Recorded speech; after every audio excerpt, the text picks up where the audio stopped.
Rodi, bonjour Charline. Oui, bonjour Monsieur Romani. Bonjour à tous. Ça va?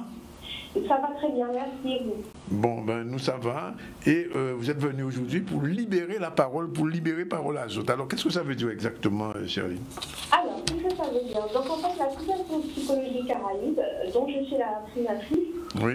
suite au déconfinement avec plusieurs psychologues de la Caraïbe, nous avons décidé de mettre en place justement le hashtag Oser parler vrai. Ouais. Donc le hashtag Oser parler vrai, c'est que souvent, M. Zambroni, par exemple, je lui ai demandé, comme vous l'avez fait avec moi, Marine, comment allez-vous? Et qu'est-ce que je vous ai répondu? Ça va bien. Oui, ça va, même si c'est pas vrai. Voilà, même si c'est pas vrai. Et c'est souvent ça, c'est souvent ce que l'on retrouve en fait dans l'équipe de la Caraïbe, car ces îles sont entraînées de tragiques cycliques, de tragédies cycliques depuis des générations. Et donc ce qui a créé beaucoup de souffrance et la normalisation de la souffrance sociale et la visibilisation de la violence et des non-dits. Oui. Donc, notamment au Guadeloupe, avec le contexte actuel et toutes les fragilités que l'on connaît, bien sûr, fragilité au niveau de la santé, le Covid, par rapport à des problèmes de l'eau. Et donc, on peut imaginer tout à fait que, en plus avec la distanciation sociale, que toutes ces fragilités intergénérationnelles et actuelles peuvent créer 10 fois plus de souffrance et engendrer des maladies chroniques, des actes de maltraitance inconscients, les uns envers les autres. Alors, donc, nous commençons déjà, à le constater, par exemple, par les accidents, vous voyez, oui. Des actes de violence des gens vers les autres. Alors, Charline, quel est le but même de cette campagne de Oser parler vrai, hashtag Oser parler vrai? Alors, le hashtag Oser parler vrai ou Ose parler vrai, de ce que tu ressens pour que tu ailles plus que bien, c'est une campagne qui va permettre, en tout cas à notre niveau, de prévenir la souffrance psychique de tous les Guadeloupéens. Par cette campagne donc, de prévention, on va travailler vraiment sur l'éducation des personnes. Oui. Donc, c'est-à-dire, on va les inviter justement par nos affiches à pouvoir justement parler vrai. Donc, à oser dire, par exemple, à son voisin, oui, bonjour, oui, c'est vrai, je ne vais pas très bien. Et donc, en fait, cette campagne met d'une part l'accent sur l'importance de l'attention portée à l'autre, Oui. et encore plus vu le contexte que nous vivons, avec la peur, le Covid qui est toujours là, ça va permettre aussi de pouvoir voir les signaux faibles. C'est-à-dire que si on s'adresse on n'est pas très bien, on s'adresse à une personne, on lui dit oui aujourd'hui, voilà, je ne suis pas très très bien et qu'en réalité on est très très mal, ça va aussi pouvoir donner la chance à une personne de rentrer en connexion avec vous et de lui donner aussi l'exemple de pouvoir dire comment vous vous sentez réellement, qui vous êtes vraiment. Donc le fait de dire oui effectivement, si je ne vais pas bien, oui je ne vais pas bien, c'est sortir du déni, être sincère avec soi et aussi permettre à l'autre aussi de vous apporter une aide. Donc ça crée du lien et ça permet vraiment d'être au fait de soi, c'est-à-dire de dire réellement ce que vous sentez. Parce que voilà, nous les entiers, on a toujours tendance à dire oui, ça va, non, mais ça va bien, t'inquiète pas, qu'est-ce que tu veux. Et donc on sait que parfois c'est pas la vérité parce que ça se voit. Voilà. Alors, avant de voir un petit peu comment ça se décline pour les entreprises, il faut voir déjà, est-ce que cette libération de la parole peut permettre ou effacer ou en tout cas amoindrir la souffrance psychique? Oui, tout à fait. Justement, elle a été créée typiquement pour ça. Donc, elle permet de prendre en compte la souffrance psychique en 3 niveaux. Donc, le premier consiste à éviter l'apparition de cette souffrance en éliminant ou en réduisant tout facteur de risque pouvant générer de la souffrance par de l'éducation, par de la prévention.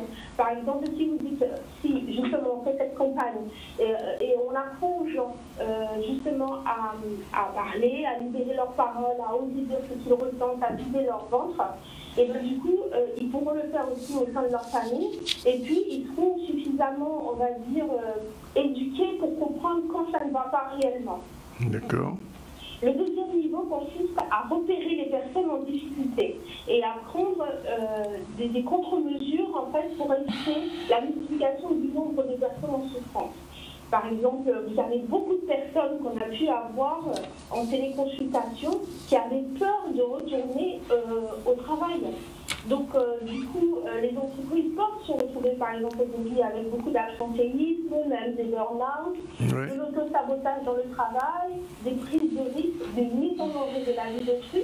Et donc, ce deuxième niveau aussi va consister à pouvoir repérer les personnes qui sont plus fragilisées.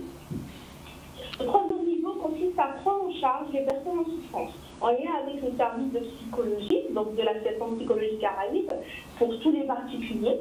Et puis, il y aura une attention accrue au moral, c'est-à-dire, cette campagne se mène en totale cohérence avec l'accompagnement à la parentalité, par exemple pour les familles.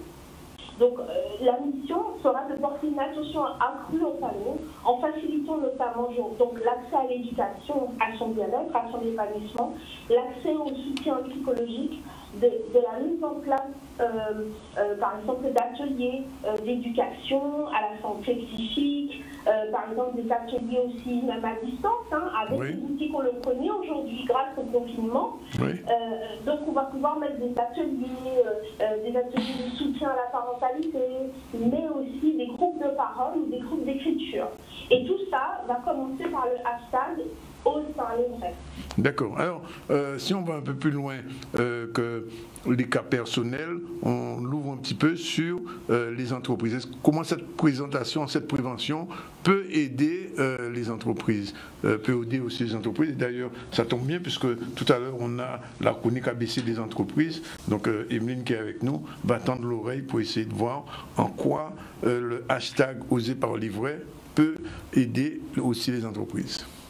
Alors, c'est vrai qu'avec le contexte actuel, les dirigeants d'entreprise vont devoir, on va dire, être encore plus, on va dire, exigeants avec eux-mêmes et plus exigeants dans la recherche des nouvelles formules pour justement dépasser le paradigme qu'on connaît aujourd'hui.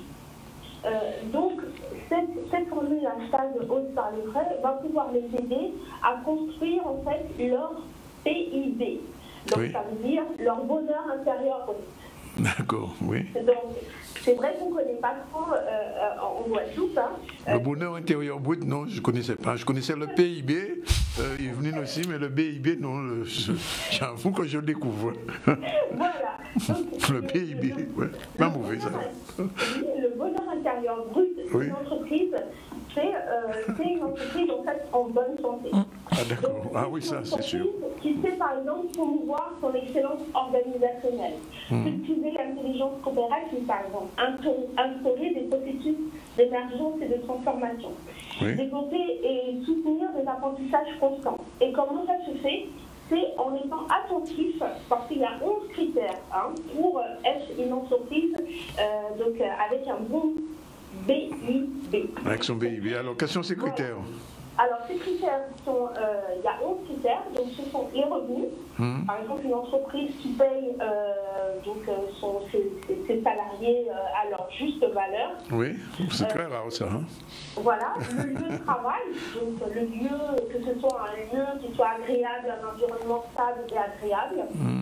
L'emploi proposé, c'est-à-dire que si vous avez un salarié à qui vous donnez des objectifs inatteignables, de toute façon, ça n'ira pas. Ensuite, la santé au travail, donc tout ce qui est lié à la prévention des risques psychosociaux et de la qualité de vie au travail. Donc, pour permettre justement aux femmes et aux hommes d'entreprise de vraiment pouvoir faire des choses extraordinaires au sein de leur travail malgré la situation. La sécurité. Et vous avez l'équilibre entre la vie professionnelle et la vie de famille. Donc, lorsqu'on réunit tous ces critères et qu'on y travaille justement pour instaurer un processus d'émergence et de transformation au fur et à mesure, ça permet d'avoir une entreprise en bonne santé. Donc, effectivement, là, on n'a pas parlé d'économie en termes financiers parce qu'aujourd'hui, c'est là où le bas blesse. Mais comme on travaille avec l'être humain, comme je le dis souvent, c'est très important aussi de leur permettre d'hashtag oser parler vrai. Parce que souvent, en entreprise, on a tendance à faire semblant, à dire que tout va bien alors que ça ne va pas, encore plus quand on a été en télétravail ou en confinement total, du coup on se retrouve avec des dossiers hauts comme ça. Donc oser aller parler à son chef d'entreprise, oser lui dire qu'effectivement, voilà, il y a telle chose qui ne va pas, il y a telle chose, voilà, c'est déjà faire un premier pas pour son PIB. Alors, oui, Chéroline, si je comprends bien, l'inverse du bonheur intérieur brut, c'est le malheur intérieur brut. Oui, tout à fait. Voilà. Et en plus, ça parle tout aussi bien pour le cas personnel et le cas professionnel. D'accord. Voilà. Alors, quel est le message globalement qu'on doit retenir de cette volonté du parler vrai, du hashtag oser parler vrai? Qu'est-ce qu'on doit retenir comme message?